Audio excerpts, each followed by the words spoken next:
everybody. Gonna go over real quickly a fast elevator pitch on AXNET. It is a cool exchange. I did a full review on it, which I'll leave a. You can go watch the video. Um, I'll put a link in the description to it, but it's probably right before this one. Um, so if this piques your interest, which I think it should, you should head over and check out that video. Before we get started, I want to thank everybody for all the subscriptions. The channel's going amazing and awesome. If it's your first time watching the video, please hit the subscribe button, give me a like, hit the bell for notifications. I do work full time, but I try to put out at least 1 or 2 videos a week.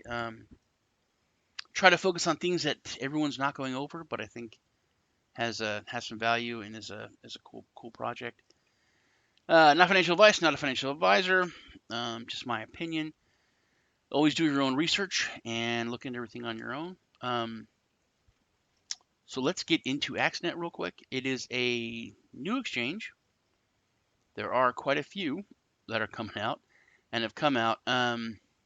What makes this one interesting to me is that it is a centralized exchange, like most other ones, but it is also a decentralized exchange.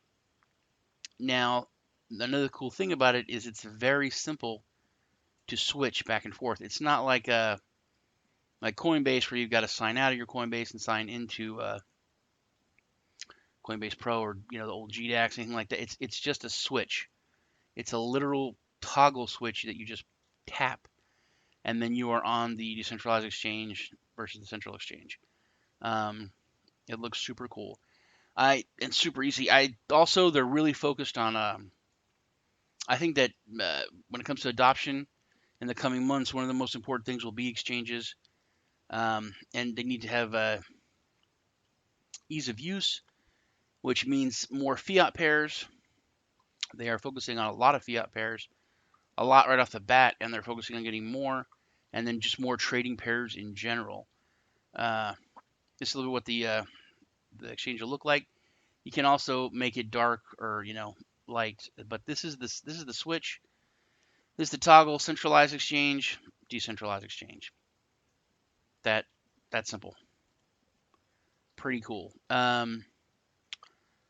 They have a big focus on security, multi-layer security, bank level encryption, all the bells and whistles on the centralized exchange. They use rechargeable wallets. So a decentralized exchange, if you don't know, go a little bit more in my other video. It's kind of like a peer-to-peer trading platform. So it just straight goes, the trade goes from your wallet to the other person's wallet. They have apps coming out soon. Their apps come out in October, and there will be Apple as well as Android. White paper. The white paper just came out last month. I read over it. There's a lot of grammatical errors. Nothing on it that makes me think it's red flags or shady, but just some grammatical errors. I did reach out to the team on it, and they're aware of it. They're gonna look into it. It's big, so I'm gonna try to hit some of the quick points. There's 1 billion tokens coming out, but they're gonna have a buyback and burn and get down. So basically, the end result will be 500 million tokens. So they're gonna cut it in half. Now, there's no guarantee on the token will go up in value or any of that stuff, but a constant decreasing of the supply should increase the value overall, because it will, lessen the supply.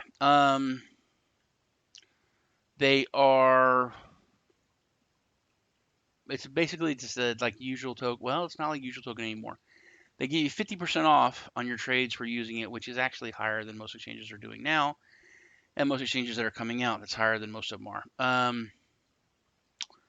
They are focused, like I said, on multi-layer security with bank level encryption, high liquidity. I'm really going over this fast, I know. You can check out the other one.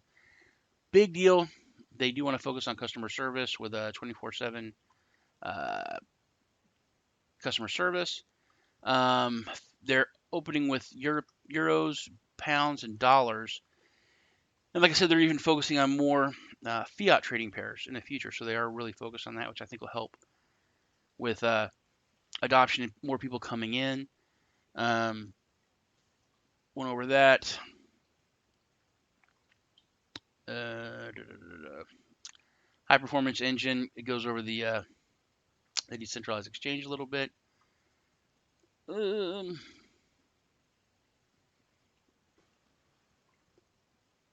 Multiple currency support. Bitcoin, Cash, Dash, Litecoin, Bitcoin, Ethereum. They're going to have, like I said, a lot of trading pairs, and they're moving to add more. The 24/7 customer support. Centralized exchange, tons. Decentralized exchange, quick, all that. They're on EOS, which is another thing. It's supposed to be super fast, and the transactions are basically feeless. A lot of fiat-based services and a comprehensive fiat service bank wires, all that. I guess they're very focused on compliance as far as regulation. AXNET Labs is pretty awesome. They want to host ICOs, an ICO incubator, which is super, super attractive. I've advised on a few ICOs and worked with some ICOs, and this is a huge part and headache when it comes to that. And they're with the AXNET Labs, they're taking care of some of the big headaches. So it's going to be very attractive to ICOs. They'll handle a lot of the regulatory compliance and all that kind of stuff, the due diligence or KYC, and then when the ICO is over, they get a priority listing on the exchange, which is a big deal. When ICO is done, what exchange do we go to? We've got to worry about listing fees and credibility and all. And that's all this stuff taken care of. So that's going to be pretty awesome. The trade mining is what the main distribution of tokens is going to be. They are very transparent in this white paper. They lay out what every fee is and everything they pay out, and how they're making their money. Obviously, from margin fees, they're charging an interest if people borrow money on the platform. Their trading fees, just the ways that they're making their income, expenses. They even list an invitation bonus, like a referral bonus. Of course, they're paying that out. They do pay daily bonuses in AXNET to traders. Research and development, just how they're breaking it down to 500 million, 50% off. Pretty much that is. Oh, they're also going to use gas or institute gas system for the decentralized trading. The distribution, it's just where the tokens are going to the team and the lockup time periods. The team has a 4-year lockup, which is a long time. That's like way, way longer than most, which is good. To the founders, they can sell 25%, so they're limited on what they can dump as far as changing the valuation of the token.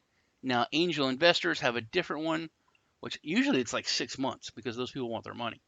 But they're locked up for 2 years, which a year is impressive, but they're locked up for 2 years.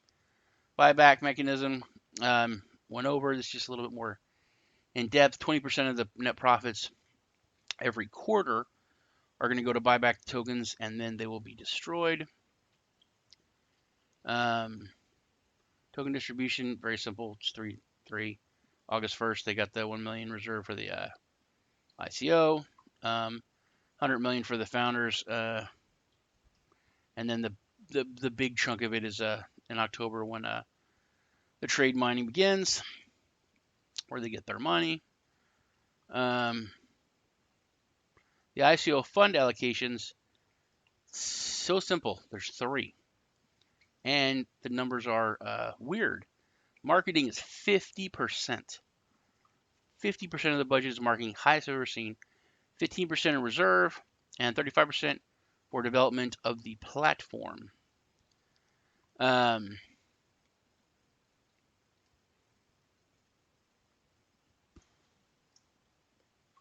Timeline, December we're done. June, they got all the licenses for the fiat and all that other stuff, which the regulatory compliance. They're based out of Estonia, European Union. July, white paper, like I said, it was just released. September is when the ICO concludes and the trade platform launches and global marketing with the giant marketing budget. October, those apps are released.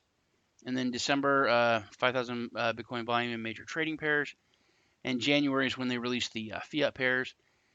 EOS Decentralized Exchange. So June, so like less than a year, about 10 months is when the Decentralized Exchange launches. And January 2020, they want to be one of the top 10 exchanges. A lot of exchanges say that, and they will not be. I can tell you. The only thing I think that a reason they could be is that they do something very different. This is a very, very different. That toggling between the decentralized and centralized in one spot, so you don't have to, be logging in, fumbling with your phone, two different Google authentications, all that. It's just so much easier, and they're focused on everything. I don't see where you're really giving up anything in this. Usually, you want to go to a centralized exchange or decentralized exchange, or one exchange versus another one, you're giving up something. Either this one has terrible customer service, but they have this is easy, or that this seems to have covered all those bases very well, in my opinion. The team, decent sized team. Everyone's very good, but everyone is tech smarty pants. That even there's two people here, and one of the reasons I think they have they're releasing on iOS and Android, and they're releasing sooner than everything else with the app, is because of this guy and this guy. They're both blockchain and mobile based experts.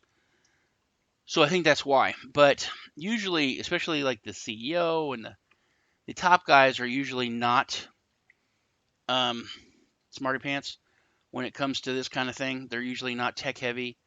They're usually marketers or idea guys or businessmen or salesmen, something like that.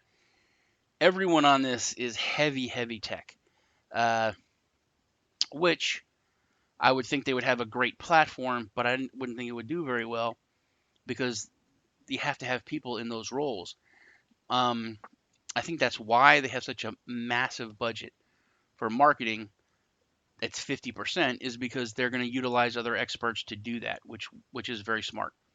It makes good business sense. So all in all, I think it looks pretty good. If you have any questions, please leave them in the comments. I actually like to ask you to leave some comments. I usually don't make a big deal about that, but I don't know. It's kind of cool. So I could, I'll answer anyone that makes a comment. If you have any questions, I'll bring them to the team, find out, and get back with you, or you can head over to their Telegram. They have, let me see if it's down here. Yeah, they have a pretty good social media presence. They got Telegram, Twitter, Facebook, Reddit. They have everything. But their Telegram's pretty active. Like I said, I went there. I talked to them about the white paper, and they're very responsive. So if you have any questions, like I said, leave them in the comments. You guys take care. I'll see you in the next video.